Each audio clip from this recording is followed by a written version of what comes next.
Okay. I'd like to welcome you to Faith in Politics. We're here with Congressman David Price from North Carolina. He was born in Irwin, Tennessee, and his father was a school principal and his mother was an English teacher.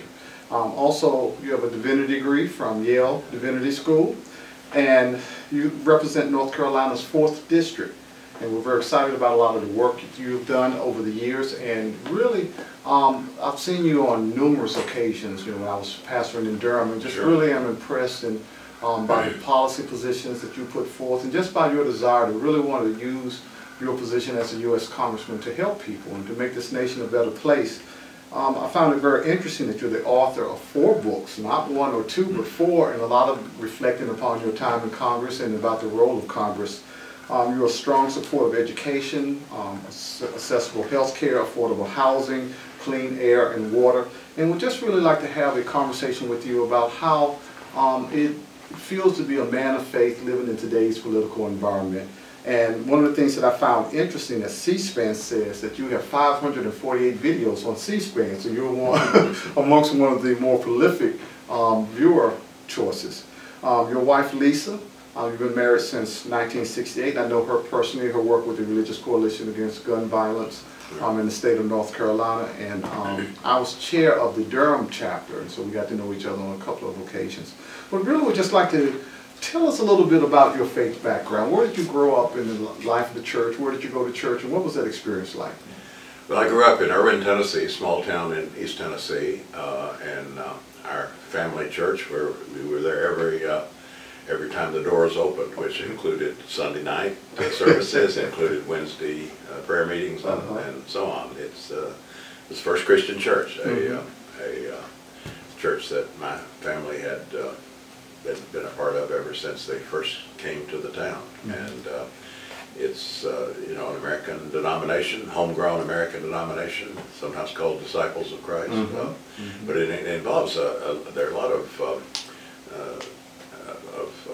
plants from the root, so to speak. The Church of Christ is a conservative offshoot of the movement, founded by Alexander Campbell and Barton Stone back in the 19th century.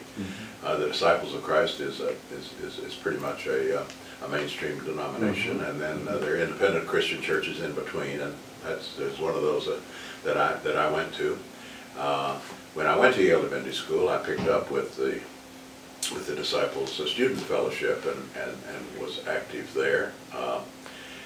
However, as a student at University of North Carolina, and then returning to Chapel Hill later after Divinity School and graduate school, I became a member of a Baptist church, and of course in the Free Church tradition, if you remember the local congregation, that's what you are. So I don't have much of a Baptist background, but I did go to Mars Hill College, a junior college that is very Baptist, was very Baptist. My buddies from Mars Hill elected me president of the Baptist Student Union when I got to U.S.A, even though I wasn't Baptist. And then I linked up with the Binkley Baptist Church, a progressive church designed to, it was aimed at social justice and particularly racial inclusion, and that's a congregation that I'm still affiliated with and value very much. The founding pastor of that church, Reverend Robert Seymour, was also a Yale Divinity graduate. He had a lot to do with my going to Yale and my coming to a view of the faith that was much less individualistic than what I'd grown up in.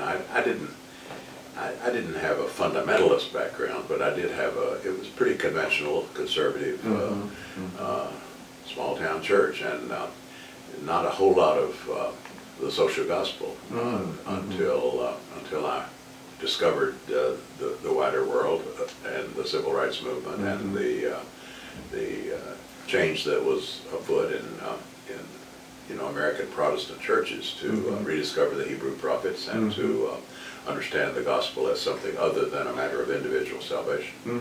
What inspired you to go to seminary? Well, I had gotten very interested in religion as a intellectual matter. I took religion courses in college. I was in the BSU, the Baptist Student Union. We we had a kind of active exploration of the faith that went on outside the classroom. I didn't think I probably wanted to be a minister, but I thought I might want to try it out. I certainly thought a year in divinity school wouldn't hurt me. Okay. And there was a fellowship that was called the Trial Year Fellowship that was designed just for people like me who were undecided on their vocation and willing to consider the ministry. So that was my ride to Yale Divinity School. Once I got there, I pretty much decided no, I was not going to go that way vocationally, but I did know that I was getting a very good liberal arts education, which was making up for some lost time back when I thought I would be an engineer, you know, in undergraduate school. So I stayed at Yale Divinity School the full 3 years, and I still consider that the heart of my liberal arts education. Okay, excellent. Because I know I had somewhat similar experience. I was going to be a high school history teacher, and was working at a summer camp, and really got a sense of call there and went to seminary just to get a Christian education background. But during the course of that time, I knew within 6 months that I was going opposite direction in seminary. One of the things that you said that resonated with me, you talked about racial justice. And as you know, I lived in Durham, North Carolina for 20 years, and you were my congressman until they redrew the lines. I protested strongly, but they did it anyway. In the black community, you have an excellent reputation, and I've just noticed that whenever there was an issue of racial justice, you were always present in some form, shape, or fashion. I think the last time we were together in North Carolina was at the North Carolina Martin Luther King celebration that was in Wake County. How has your faith impacted your sensitivity to racial justice in those type of issues? Well, I will forever be grateful that I came to maturity as a young man at the time the civil rights movement was sweeping across our region. You know, and I was caught up in that, and as a result, did a lot of thinking about my social and political views. Certainly my politics changed coming out of very Republican East Tennessee. I became by conviction a Democrat, partly because of the party that seemed to me to be responding to the currents of the time. And my religious views, as I've said, came to appreciate the Hebrew prophets, the social dimensions of the gospel, and I think that has been with me ever since. When people ask me, how did you first get into politics, you know, I don't usually talk about my first campaign. That's significant, but what really set the die was cast, I think, when I had those experiences as a young person with the civil rights movement, the efforts to integrate the theaters and restaurants of Chapel Hill, the ferment within the church, within religious circles. I mean, I was caught up in that, and I think that experience dictated that whatever else I did in life, I was never going to take politics and government for granted. In fact, I was going to be compelled, really, or feel compelled to make a conscious connection between my faith, my values, my moral sense, and the way our politics works. What was it like? What was the racial climate like growing up in Irwin? Irwin was a small town that had almost no diversity. Okay. In the distant past, there was a very unhappy experience. There was a lynching there soon after the turn of the century. My dad could remember the torchlight guys marching through the streets, and I just had a very dim memory of that as a young child. So it was a horrible incident. But the town, like most of East Tennessee, was not very diverse. There was a very small black population, and pretty insulated from the currents of the civil rights movement and the social change that was underway then. So when I came to, and Mars Hill, a junior college in the mountains, just over the mountain, was pretty much the same way. I began to feel some stirrings there, but it was really coming to Chapel Hill in 1959 and experiencing just so much intellectual and religious stimulation, being encouraged to think through things. Just as the civil rights movement was unfolding before us, we were faced with the challenge of of integrating what people think of as a very liberal college town. Actually, it was almost totally segregated. Oh, was it really? Oh yeah, my kids grew up there now. They find it hard to believe that when I was there as a student, there was one restaurant that accepted all people, and the theaters were segregated. And the religious groups took the lead in picketing the theaters and desegregating public establishments.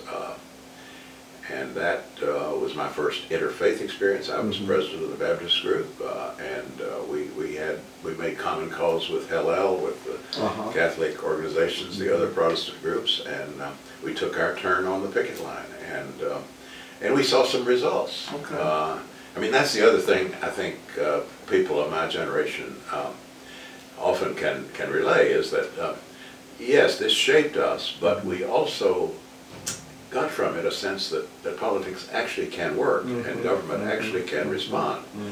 Because it was 3 years later that I was here in the gallery of the U.S. Senate working as a summer intern. Oh, wow. That I saw the Civil Rights Act shouted through to passage. Not shouted through, it was very, very close. And one dramatic moment, senator from California was brought in. He was dying. Senator Claire Engel. He was a few weeks from death. He was very weak, but he was brought in on a stretcher. Really? To cast that vote. And when his name was called, he just raised his finger. I have never heard that story. That's a striking story. I'll never forget it. I was up there in the gallery of the Senate.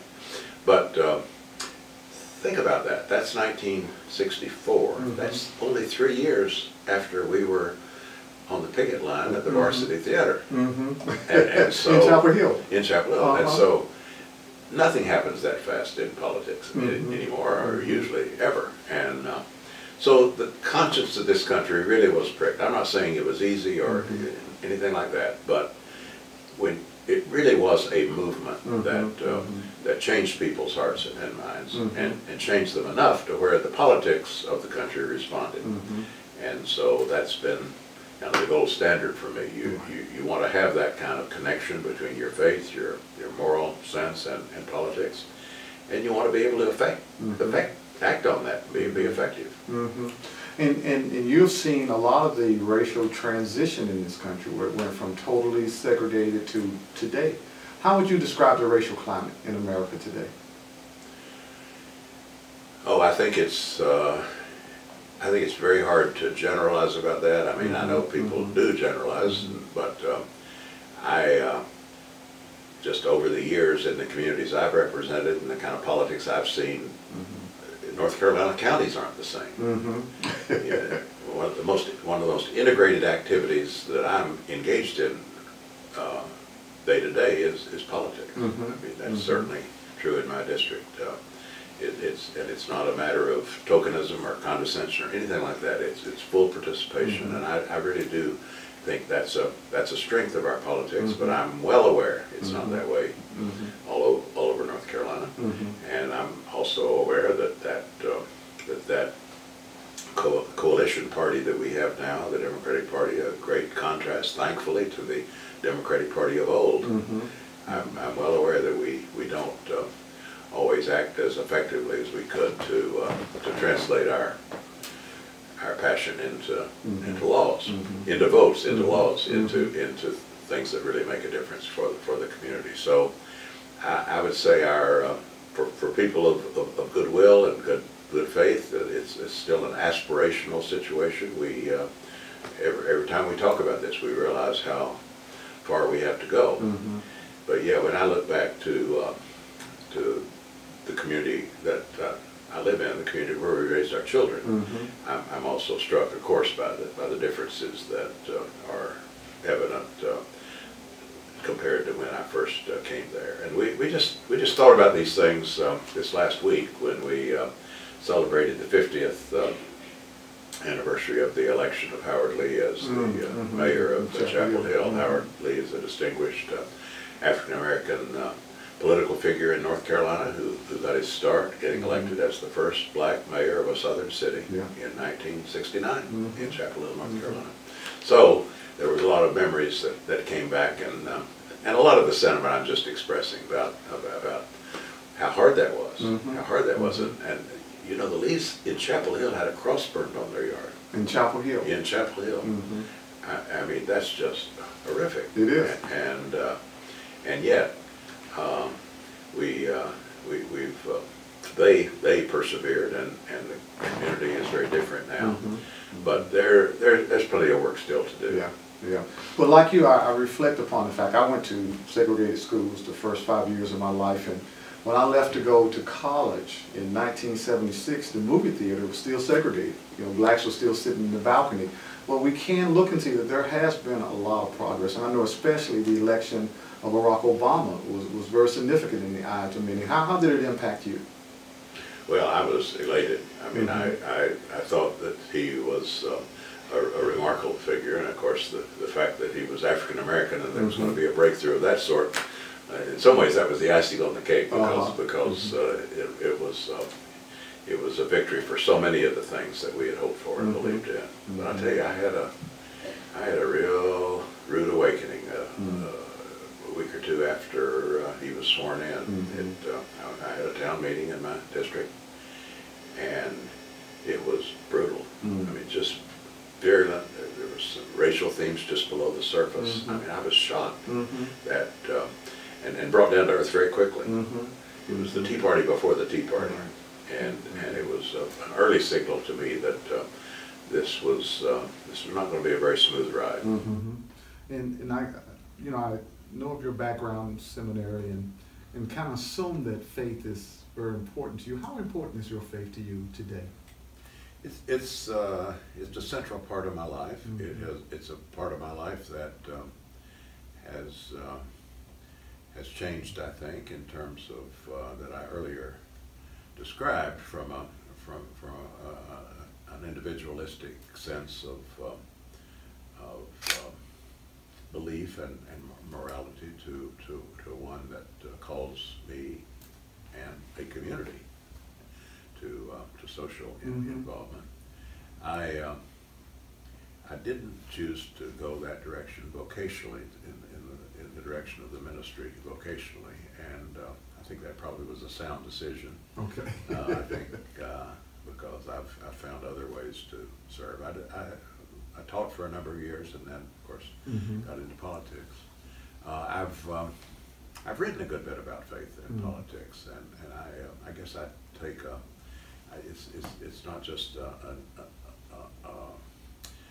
a matter of commitment and conviction. It's also a matter of trying to reason through the kind of values we profess and what they mean, what they imply, what it would mean to embody them in our in policy and in the way our community works.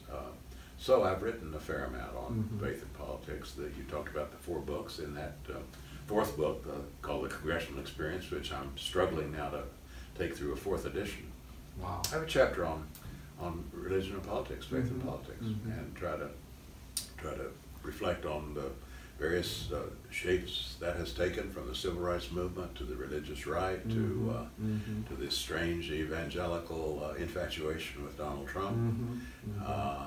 But the kind of mix one finds now, the prosperity gospel in some places, still a strong sense of social justice in other quarters, and the kind of dialogue that needs to go on, I think, more than it does. I mean, I think religious communities often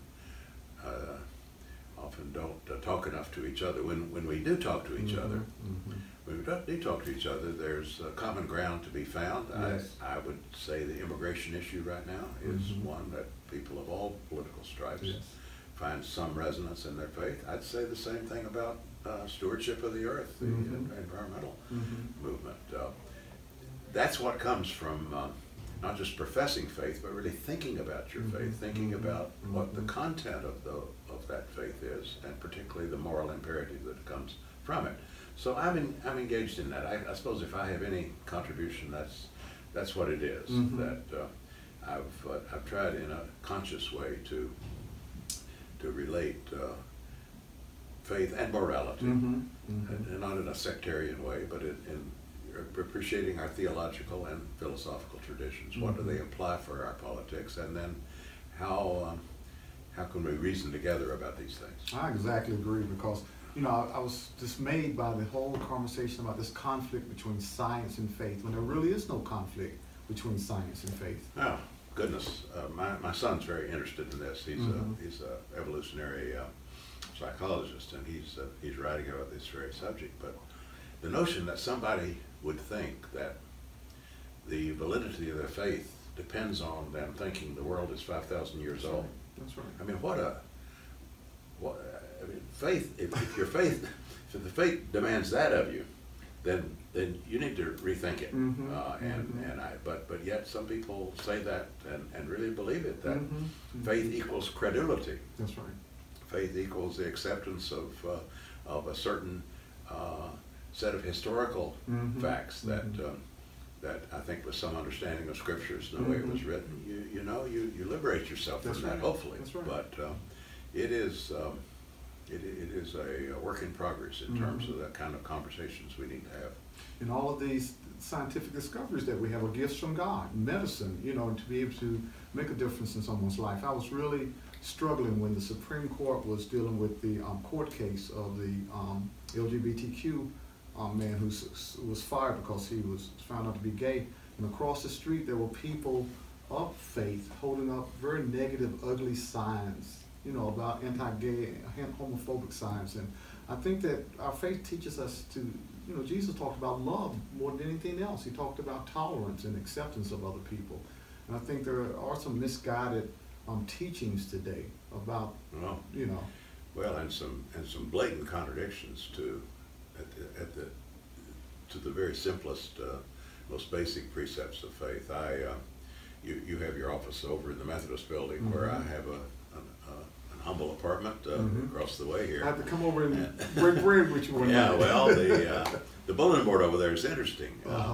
Yes. The verse in Matthew 25, I was a stranger and you welcomed me. Jesus saying that, and the bulletin board at the time of the one of the immigration crises posted, "I was a stranger and you took my child away from me." ... Wait a minute. Wait a minute. That's about as blatant as it gets. That's in terms right. of a contradiction of just something very basic. Other times it's harder to. I'm not saying it's always just easy, straightforward application. You have to think about some things and think about consequences as well as acting on principle, and so it gets complicated. But people of genuine faith and morality, I firmly believe, need to take that background into politics. And I think politics. I just think there's no other way to be faithful, really, than to apply that to your social and political life. And then I think when that happens in a genuine and searching way, politics is better off for it. It is. And one of the things we like to say in the Reformed faith is to have an informed faith, not just to let people lead you blindly, but to study Scripture and to see how it's informing us today. What would you say to someone who would say to you, well, there's separation of church and state, and people of faith really shouldn't dwell in politics? How would you answer that? I would say that the American constitutional principle of the state shall not establish religion, and the state shall not interfere in the free exercise of religion. I suppose you can call that separation of church and state in shorthand, although that doesn't quite get it. I think those are vital principles, and if you look back to where those principles came from, the idea is not to protect the state, the idea is to protect the church. Yes. Okay? I mean, that religious liberty is at stake, and so the state establishment of religion is our bitter historical experience tells us is a formula for restricting religious liberty. However, that's a very different thing than saying faith and politics are to be separated. I think politics is one of many realms of social life where you either live out your faith or you don't. And as I said earlier, I think it's very rewarding, very important to think hard about what your faith requires of you as you enter the community as you enter the political arena. And our faith does not give us the right to discriminate against other people. No, there are plenty of things that your faith is going to tell you you mustn't do. Right. And yes, and also I think imperatives of faith that we're not to passivity is not an option. A kind of separation from the political world is not an option. That doesn't mean everybody does the same thing or involves themselves in exactly the same way. But I do think we're I do think we're under a serious obligation as people of faith to act in the political arena in faithful ways. Well, we want to thank you for being with us today, and Congressman, really just a wonderful conversation. Yeah.